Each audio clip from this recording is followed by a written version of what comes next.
So as you know, my name's Zane Ritchie. I'm at Georgia University, and I'll be talking to you today about the Christchurch earthquakes and local community and the student volunteer army. And there's a connection with Japan, which will become apparent during my presentation. So I hope you enjoy it. So it's a little bit different to the original schedule, and we apologize for that, but never mind. Okay, so, and there's just a photo here of some students about your age following the quakes we had in New Zealand in Christchurch in 2010, 2011. Okay. So just to remind you, here's a map of New Zealand. And as I said before, New Zealand is located in the South Pacific. Japan is in the North Pacific area, right? It's very isolated, right?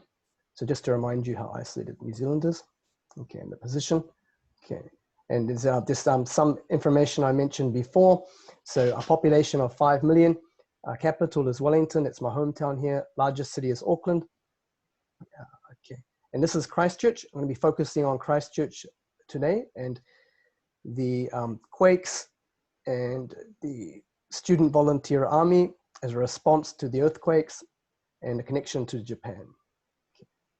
So first, a little bit of background, and also just to mention the position of New Zealand in relation to this. So this is called the Pacific Ring of Fire, right? Maybe you know this in Japanese. So this is a band that goes right around the Pacific, right from New Zealand, right up through Indonesia, right through Asia, goes across to Alaska, down to North America, of course, then Central South America, right? So it goes right around the Pacific. This is called the Pacific Ring of Fire, right? And unfortunately, if any countries located in this circle, if you like, or ring, right, are subject to a lot of seismic activity, right? And this is a result of some earthquakes in New Zealand, right? We have volcanoes, we have geothermal, that's jinetsu in Japanese, geothermal activity, right? Volcanoes, right? And the earthquakes, right?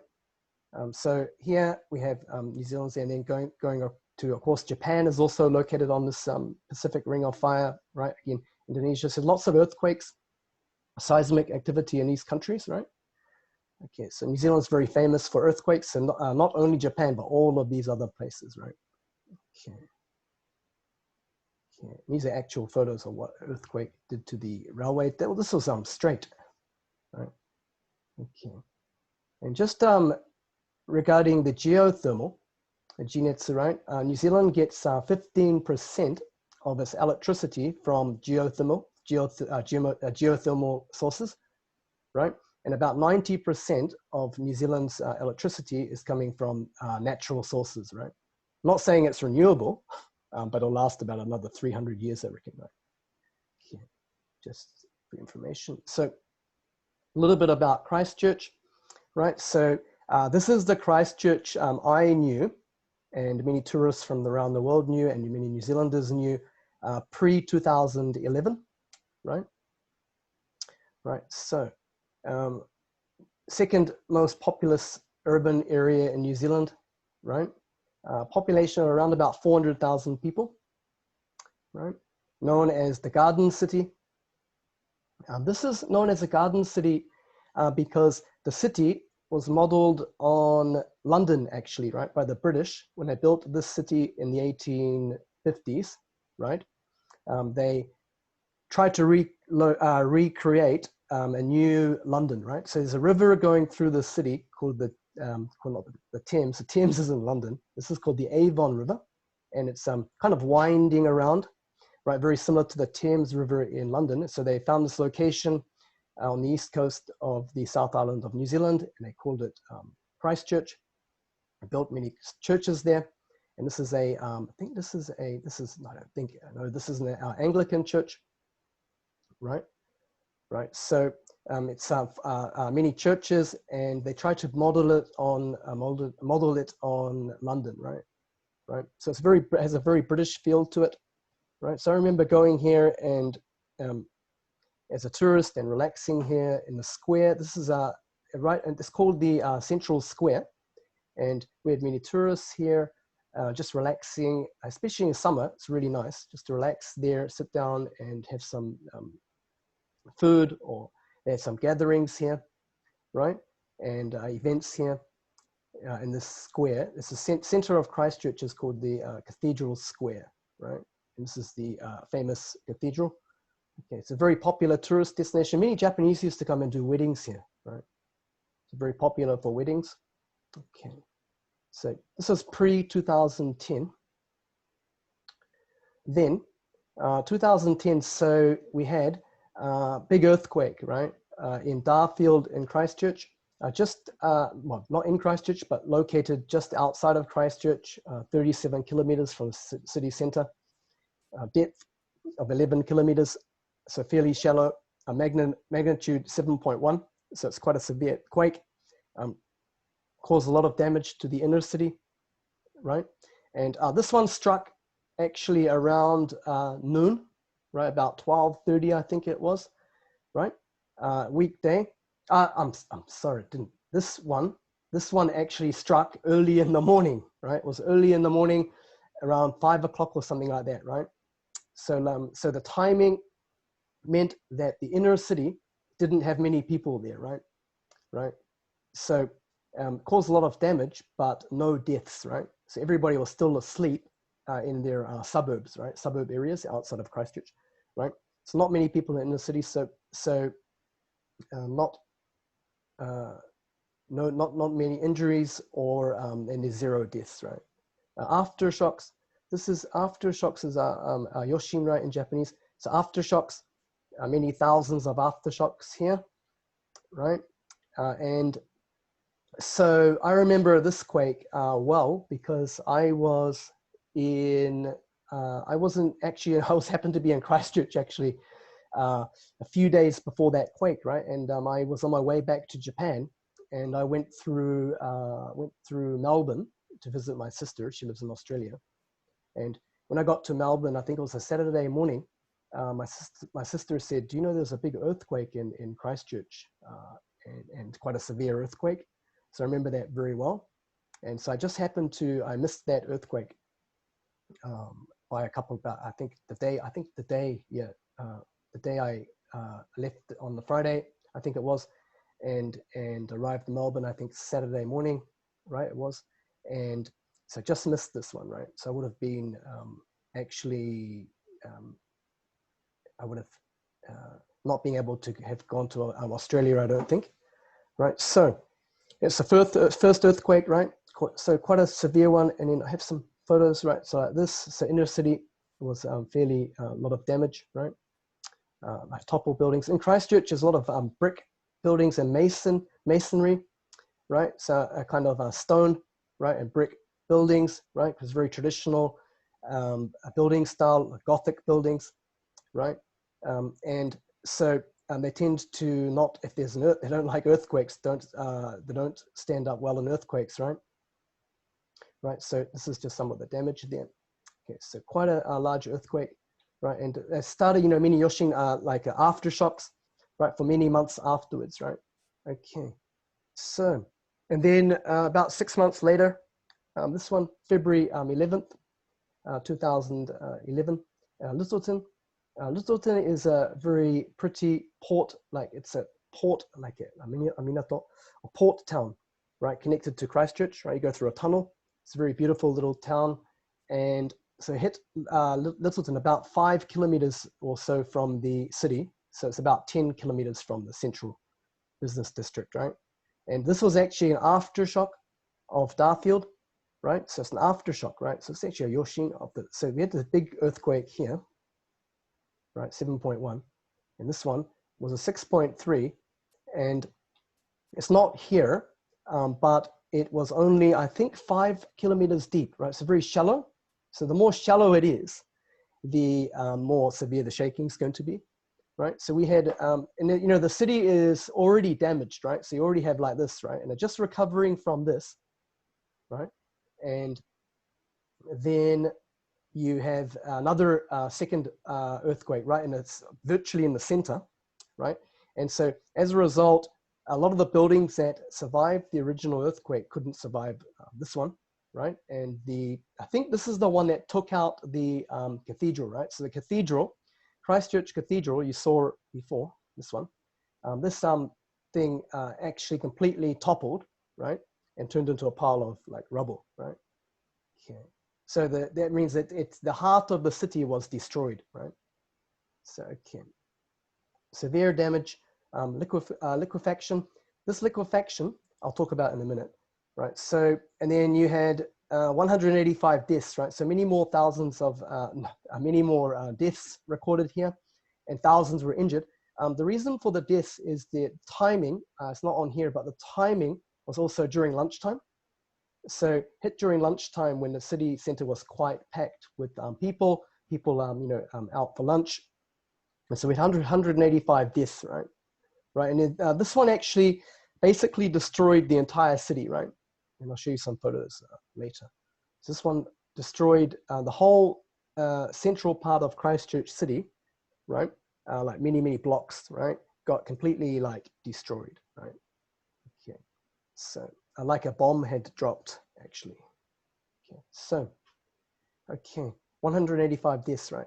Okay, and then just comparing the earthquakes. So this is the Darfield quake, the original one, right? So this, that was the one 37 kilometers west of the city.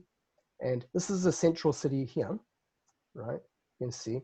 And then this is the Littleton earthquake, right? And all of the other ones are all of the aftershocks as well, right, of these quakes. So many thousands of quakes, right? And this is the magnitude here, right? So you can see a few like between 4 and 4.9, some big ones as well, right? Okay. So this actually caused a lot of damage and deaths in Christchurch. And as a result, the government, maybe I can talk to you about that in a minute. The government was not able to cope as a response by itself, right? It's just too a massive scale, right? Because New Zealand's a very small country, and so we only have 5 million people, right? So you imagine in Japan, say if Nagoya or say Osaka or something was destroyed by a large quake, that's the equivalent, right? Completely destroyed. So Osaka like gone, like basically, right? So equivalent to this.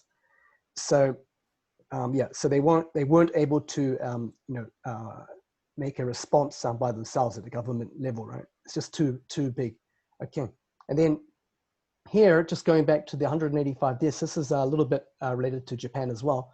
So we had thousands of people injured here, mainly from the 2 buildings. So they had 2 buildings basically in which most of the people were like killed, right? The victims came from these 2 buildings. One of them was called the CTB, the Canterbury Television Building.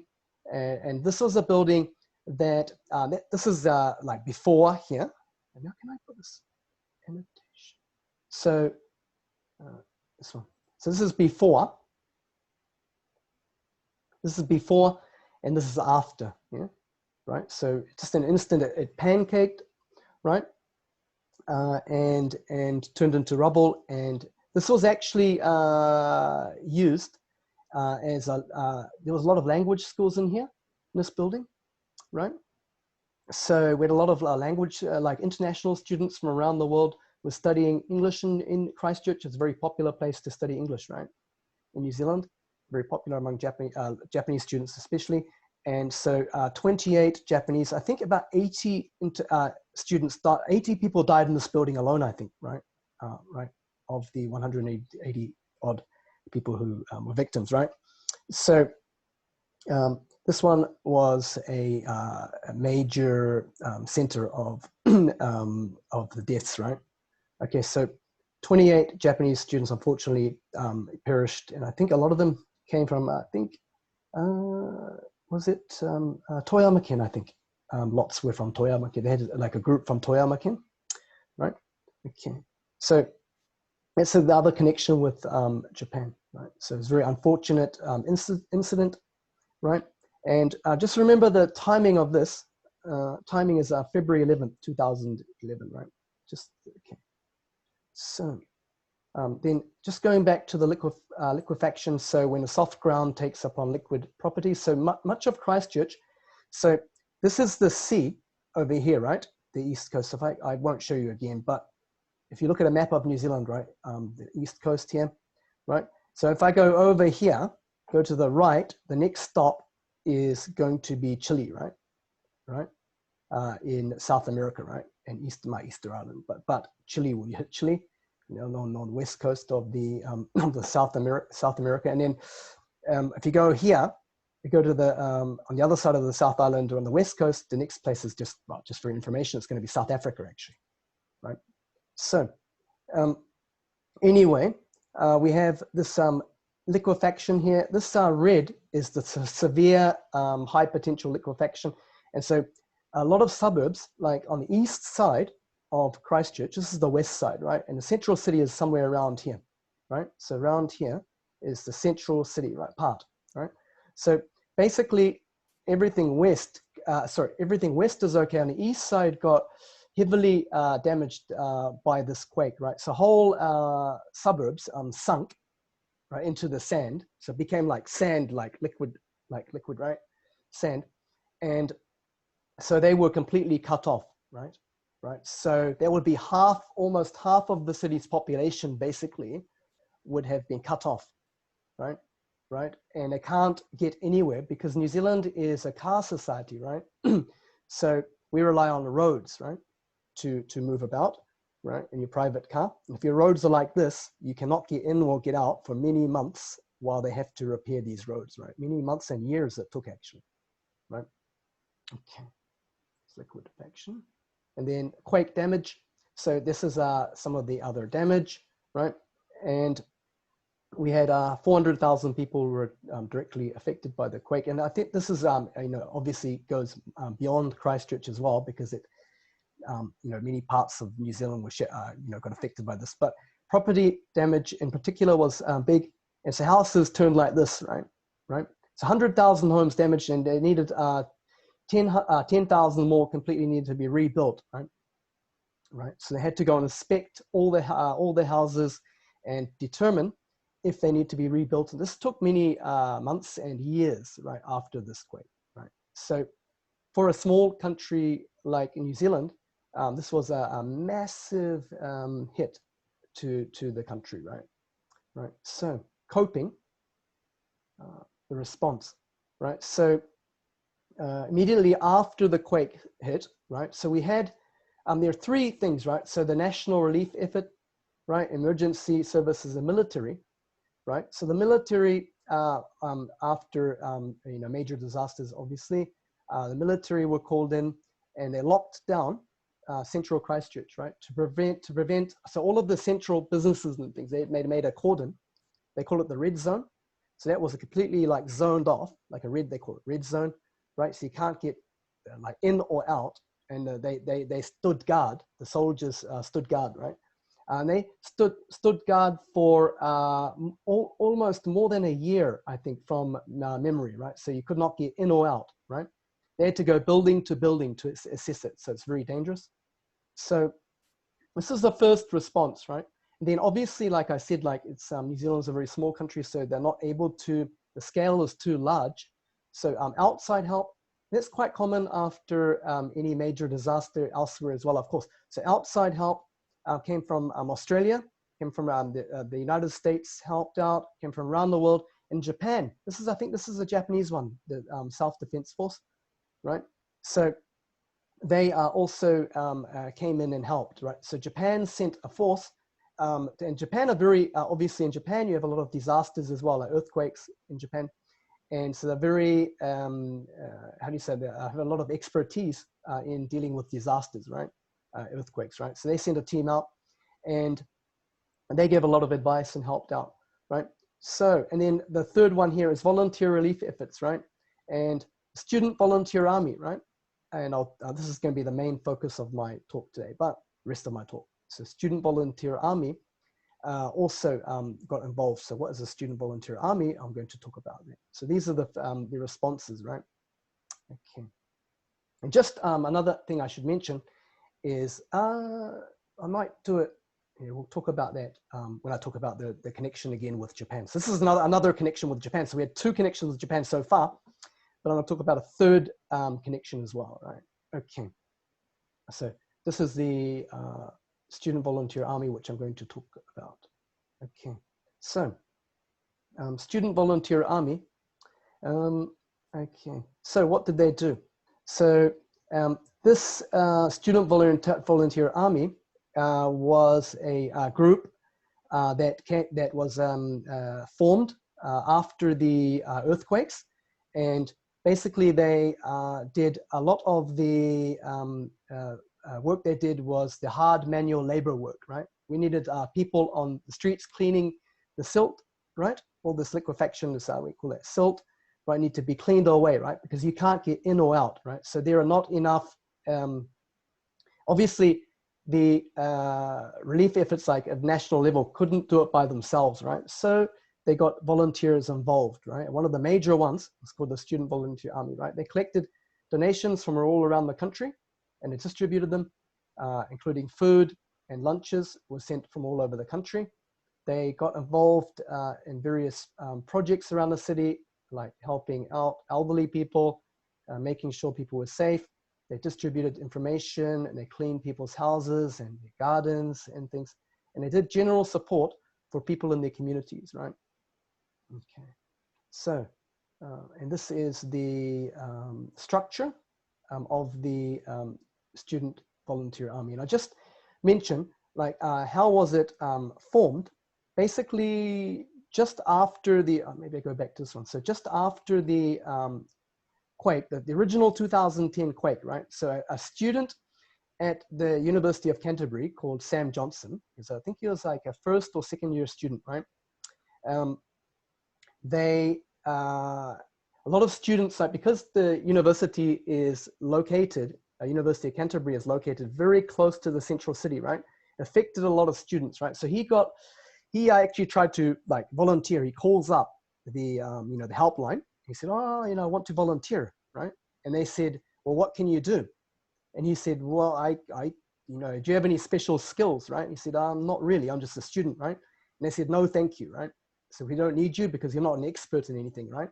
So he said, well, I think that he said that students can do something, right? They are able to contribute in other ways, even though they might not have any special skills, right? And so he formed the Student Volunteer Army, right, after that first quake, right? And this is the result of what they did, right? So what they did is they brought around 10,000 students together. From the University of Canterbury has around, at the time, maybe 15,000 students, so about almost 2/3 of the university students were involved, right? And especially after the second quake, right? They really directly affected them because the students' classes were cancelled, right? It's all cancelled because in New Zealand, we start the university calendar, classes begin in March in New Zealand, right? So this took place in February, right? So just before the university is going to be starting, right? Right? So a lot of students are in town, they all come into town, all that, right? And so their classes are cancelled, they also have nothing to do. So timing was quite good, worked well in their favor as well. But Sam Johnson by himself,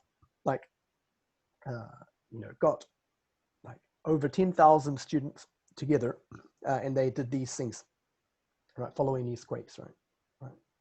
So, okay.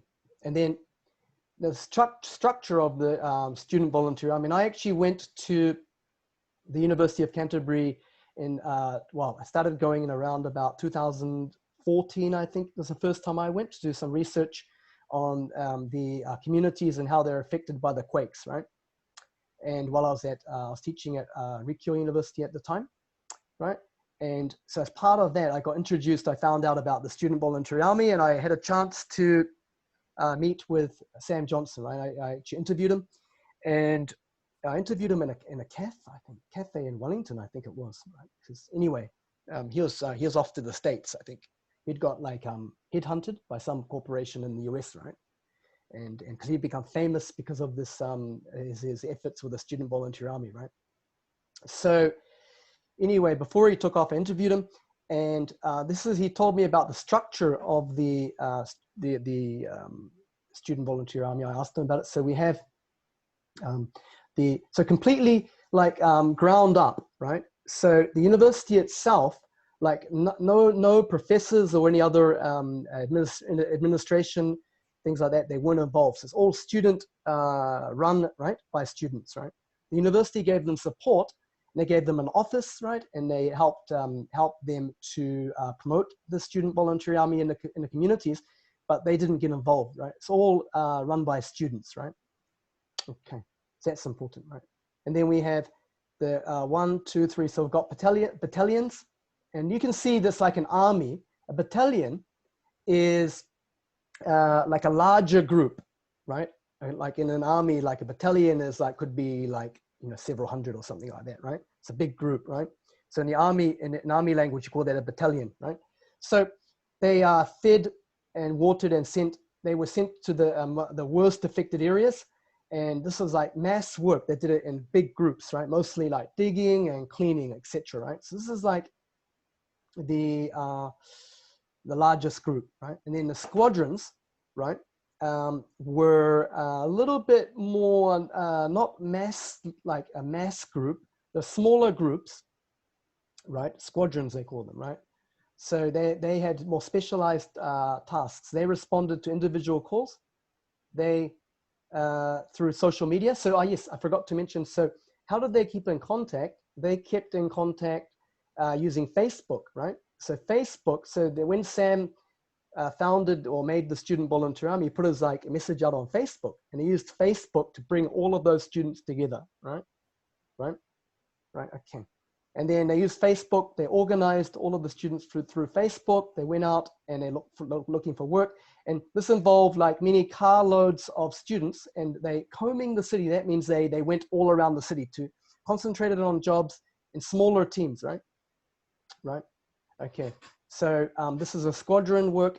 And then the street teams, they call them platoons. This is even more specialized. So what they did was these volunteers worked with multiple government agencies. So they worked together with like government, civil defense, etc. And they went out and handed information like street to street, door to door, right? These street teams went door to door, right? Okay, so they went door to door, like banging on a door, giving information to the residents, right? To help, so they know what's going on, because a lot of those communities were cut off, right? It's very difficult to get there, right? So so they went all over the city, door to door, right? In smaller groups, right? So they worked with the civil defense. So this is the structure. And then the rewards for the students were like free food. So if you volunteered, you'd get food, right? So they'd like say, like Sam or somebody will put a message onto Facebook. Anybody that can come and help and be in a battalion, if you can like bring some boots or something in a like a scope, like a spade, right? You can bring like a spade and some boots and some, right, things like that. That you can get involved in this, and then they will give you. We'll meet tomorrow at 9 o'clock in the morning or something, and then you get free food, and then they had concerts and other entertainment, right, for the students to thank them for their work, right? Okay, and then this is it. So carried out via phone, social media, GPS mapping, etc. Right. So this is how they carried out their activities. Okay. And the power of social media. So I went and I did some extra research, and this is an example from Facebook, right? So from February 26, 2011, right? So please note, this is actually from their Facebook page, right? I copied and pasted it here. So please note that we now have 3 projects in operation. One is squadrons, right? So if you are in a group of 3 to 5 people with transport and either have shovels, there's a scope in Japanese, and wheelbarrows. Do you know wheelbarrow? Right, wheelbarrow is, you put vegetables into it if you're a farmer, and it's got like one wheel, like it's called a wheelbarrow, and you carry vegetables in it. Right, so you have, and you can put like in a wheelbarrow. Of course, you can like use your shovel and you can put like dirt or something into it, right? And you can use that to clear the silt, right? So shovels, wheelbarrows, or want to do some welfare work, please arrive at the university, right, by 9 a.m., right? There you will be in line for squadrons and be assigned to jobs, and you will work as a mobile unit of the student volunteer army across the city. So this is what they did, and then students could like check that, and then, you know, so 9 o'clock in the morning, they all like gathered there, right? And then they were given some instructions and they went and helped out, right? Okay. And then this one's a really interesting one. Project 2. So this is the first, one of the first one. So they've got 3 projects. One is squadrons. Second one I'm going to talk about is the army, right? This is the battalion one, right? AKA means like you called it, carpet bomb. Carpet bomb is like in again in military talk, like carpet bomb is to like bomb everything, that destroy everything, right? To carpet bomb, it means to go in and cover everything, right? It's called carpet bombing, right? So they made it military talk. So February 26th. This is a couple of weeks after the second quake, right? So please ensure, so please bring some like gumboots. In New Zealand, we have a culture of using, we wear gumboots in winter and things. So most people have these nagakutsu in Japanese. And volunteers, please arrive at the UCSA car park on Elam Road between 8:30 and 9 a.m. Please come on foot or by bicycle or something, because, and or use a carpool. Carpool is like, don't bring too many cars. Sorry, don't bring too many cars if possible, right? Buses, because they're going by bus. So buses will leave from and returning to the car park by 4 p.m. So they leave at 9 a.m. and they are back by 4 p.m. Right? And Civil Defence, this is New Zealand Government Response Unit, has asked that we do not take cars out to areas where we are working. So they didn't want them like hundreds of students in cars going out. So they actually organized buses to take the students out, right? And we have managed to secure double the number of buses. So we will take at least 1,000 volunteers tomorrow.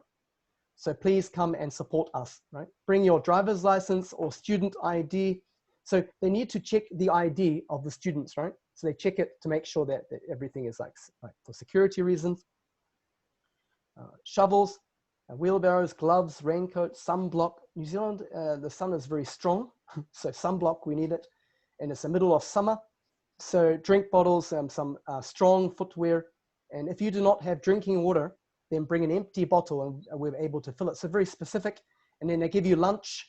And if you need any, like if you're a vegetarian or vegan, then you can please bring your own food. So they won't, they don't, you know, they can't like make lunch if you're a vegan or a vegetarian, unfortunately. So you have to bring your own food. But if you just want a normal lunch, then you could get lunch, right? Okay. So this is the third one. So just go back. So this is this one. We did this one, right? And this one. And I'm doing this one now. Street teams. So the street teams, project 3. If you're unable to go out and shovel some silt, right? Or you don't want to meet at the university at 9 a.m. and congregate at the street team sign. You'll be visiting the hardest hit areas and you're providing some hand-to-hand information and support. So, you know, some people are not very, they don't want to get involved in like some heavy labor, right? Like it's a lot of hard work, you know. And so he's saying here that they're able to actually give those people a job to go and, you know, knock on some doors and give some information to, you know, some elderly people or something like that. They need it or cut off, right? They don't know what's happening, you know. And they maybe have some power, like their power has been cut, electricity has been cut to their house or something, and they have very little little chance to get, or it's very difficult to get information from the outside. So they visited house to house and they're giving some information to them. And we will take you by bus to these areas that are in serious need, and we'll provide some information about where to get help and support, right? So those are the 3 examples. Okay, so a Japanese connection. So there is a bigger connection to Japan, which I'll talk about, right? So we're going to watch a very short video, and I just want you to watch the video and can you answer me these 4 questions when you watch the video?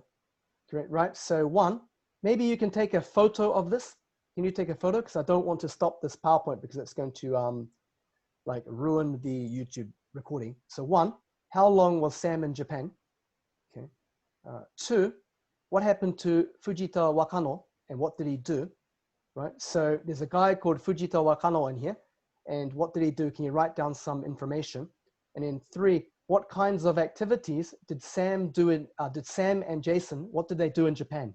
Yeah, is that okay? And then 4, which university students did they work with? So 4 questions. So maybe you can just take like a photo of this.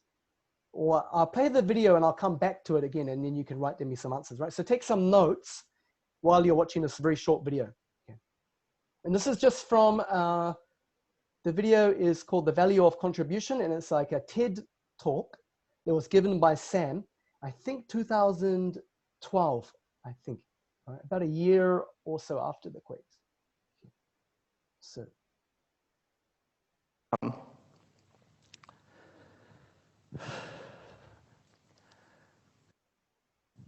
I spent 2 weeks with my colleague Jason in Japan following the tsunami. Speaking about Japan is actually not, it's really difficult. It was a horrendous time and it's something I never want to have to live through again, going there. The people there though were so incredible. They were so stoic, just like Cantabrians, and they'd been through so much. And what really got me is that they apologized for the impact that their country and what's happened to them is having on the rest of the world. They apologized profoundly for causing such stress and such grief. This guy, Fujita Wakano, really got to me. He was the most incredible guy. He was standing at his door with his elderly mum when the earthquake hit. Said to his mum, look mum, there's going to be a tsunami. He's about 55, going to be a tsunami, we need to get upstairs. We need to get away from this area, we need to get upstairs and away. And his mum said, no, we need to stay, we need to get all the rest of our family inside. And some of the family were congregating on the outside. And he said to him, look, he said to his mum, can we break the window? And his mum wouldn't let him break the window to get them inside. And we know what it's like in Christchurch when you can't open the door after an earthquake, when you're stuck, when you're trapped, and you actually don't know what to do, you don't know where to go, you don't know what's going to hit next. This guy was standing at his door and he looked out, and I want you to all imagine just looking out, maybe to the other side of the field here where we are, and seeing a black wall of water hurtling towards you, a couple of 100 kilometers an hour. And he ran. He ran across and he started to run up these stairs and he's standing there just screaming, Mum, just come, please, just come upstairs, just get away, it's coming. And Mum was elderly, she couldn't see it, she didn't know what was happening, she was just completely dazed. And he's running, he's screaming, and the waves are coming up. He runs up and he stood on this table at the back of his house for 4 or 5 hours as this thing completely ravaged his entire life and his whole family. He then went, he went back down eventually, and he was yelling at some younger people. He talked about it as the younger generations, the 30s, 40s, across the street, who had also been in the upstairs of his house. And he said to them, we need to go and get water and go and get supplies and things. But none of them would leave their house. But this guy went out. He just went out in waist-height water, waded through it, this black, oily, filled water with people and everything in it, and got water and took it back to his little community. And then spent the next 2 weeks, after the water had subsided to chest, to sort of here, and then down to ankle height, 2 weeks going around with this little bit of corrugated iron he had around his house, just piling on the bodies and stacking them up in his backyard. It was just incredible to talk to this guy, though. He talked about it as if it was his destiny. He said, yeah, we've been through a really tough time, effectively. We live in a world that's full of disasters. We live in a place that we actually have these things happen to us every single day that we never know. We never know what's going to happen. We plan, but everything unexpected always happens, and we know that. We've experienced that in Christchurch. What we did in Japan, what Jason and I did in Japan was, on the broad scale of things, was so insignificant. We went and we had a group of students from Waseda University. We went into these homes and a soy sauce factory, particularly, I remember. We just shoveled all the soy sauce, sort of filled muck and dirt and everything, into bags and put it out on the street and just gave people back these houses. And we went around and picked up different artifacts from museums, whatever we possibly could. But we just made someone's life better. We just made them smile. We made them happy. We made them enjoy what they were doing and enjoy being. And just remember why we exist, why humans exist, is to interact with each other, I think. To actually spark off each other and new ideas and get excited. And bringing, I guess, that intergenerational mix into it is something I'm so passionate about and what I love so much. And what I think contribution, anyone's contribution, if you can go and speak to someone of an older age, or whatever it is, or someone of a younger age, what we learn from that is so strong and something my grandparents taught me so much growing up.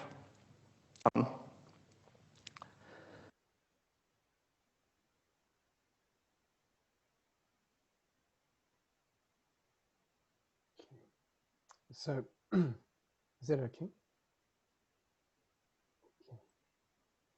Okay.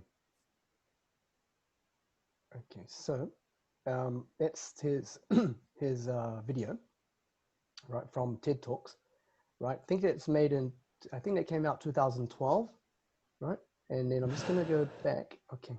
So, here we are. Okay. So I have the 4 questions, right? So how long was Sam in Japan? What happened to Fujita Wakano? And just simple as okay. And then what kinds of activities did they do in Japan? And 4, which university students did they work with? So any ideas for this one? Any ideas, people? You're welcome to answer this. Number 1, any ideas for number 1? Yeah, anybody's okay. Don't be shy. 2 weeks. Oh, nice, good. Yeah, that's right. So he spent 2 weeks, right?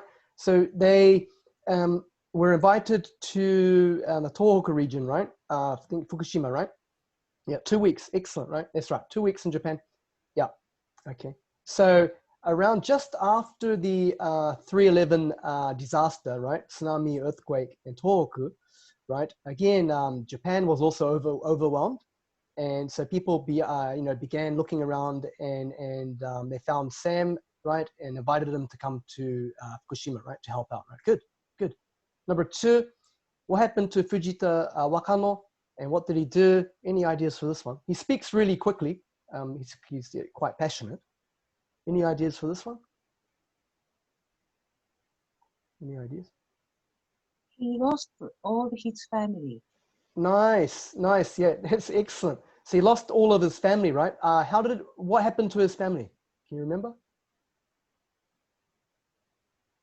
Can you be more specific? How did he lose his family? How were they lost?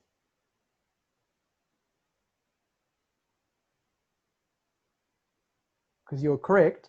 It's correct. From the tsunami? Nice. Yeah, that's right. So the tsunami comes in, right? Maybe from his balcony or something.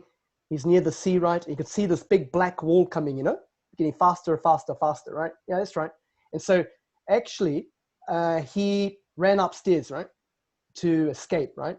And he's calling his mother, right? And his mother is like, "What are you talking about?" She's like an elderly lady, right? That's right. And so he ran upstairs, he's calling his mother, and his mother didn't make it, right? So she was like,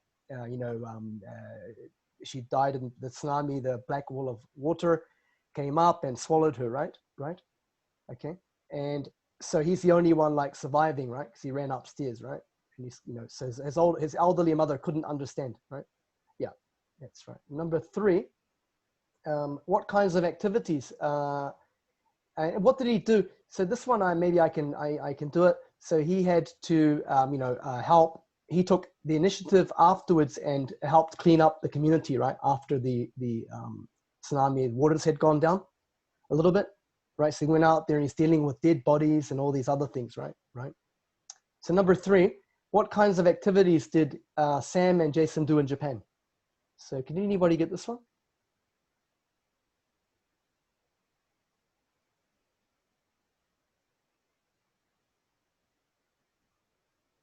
Anybody? Don't be so shy. What did they do? He said he picked up artifacts from museums. Yeah, nice. Yeah, that's right. So they actually went, yeah, little things like that, right? So again, it's not anything complicated, right? It's just things that anybody can do if you volunteer, right? So he didn't have us like any specific skill, right? But he's just going out and helping in the community, picking up like little pieces of artifacts from the museums and things. Yeah, and then they did things in a soy sauce factory, right? Like shoveling all the soy sauce out of the factory, doing like manual work, like that, right? That's good, man. Number 4, which university students did they work with? Can somebody tell me this one? Okay, another person, did you get this one? Which university students did they work with? Anybody? Yeah, don't be so shy. V-sama.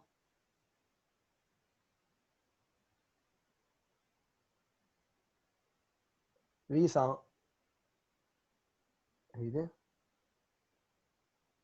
Silent. Anybody else? Like, which university students did they work with? Anyone get it? Nobody got it? Ryo-san, could you get it? Nobody? Richard, can you answer the question? I'd heard Waseda. Yeah, nice. Yeah, that's it. It's what on the Waseda, right? Yeah. So immediately, I'll just go a little bit article I got for you. Sorry, this one. So this one. So he spent 2 weeks in Japan, mostly in Ishinomaki, invited by Waseda University students, right? So this is just also this article, but it's also in the video. So while clearing houses, Johnson helped a man who had seen his mother and aunt get washed away from the tsunami, right? So this is that Fujitakano, and their volunteers had to shovel silt into some shopping bags and stack them on the side of the road or dump them on the property of someone who had died. And they worked with different volunteer agencies. Yeah, they had given Johnson an appreciation of the scale of the disaster and showed where volunteers were needed, right? He met a student from Waseda University in Tokyo who was creating a student army using the Christchurch model, right? So what happened was that the Waseda students, right, tried to, or they created a Facebook web page, right? Facebook page, a student voluntary army, and they started recruiting Japanese volunteers, right? Similar to what they did in New Zealand. He said it was heartwarming that the Kiwi model, it's the New Zealand model, was being adopted in Japan. It's really good and made the trip worthwhile, and it feels like we have done something. So they were able to contribute something, right? And was he found it very moving that the Japanese had contacted him and invited him up there, and were trying to implement a version of the student volunteer army into Japan, right? So this is just that. Okay, now, okay. So here we are. So questions for you guys, right? So I might make some breakout rooms, right? And then we can come back, right? So student volunteer army in Japan was set up by the Waseda students, and it failed, right? It doesn't exist anymore. It used to exist until about a year ago. When I checked it for this presentation, I couldn't find it anymore. And when I checked, there were only a few members, and that was back in 2014. So why do you think the student volunteer army model didn't work in Japan? So let's make some breakout rooms. And then I'll make, I'll make 4 rooms. So I'll give you guys about 6 minutes, right? So why do you think the student volunteer army didn't work in Japan? Why did it fail, right? So New Zealand was quite successful, right? Okay, so let's go.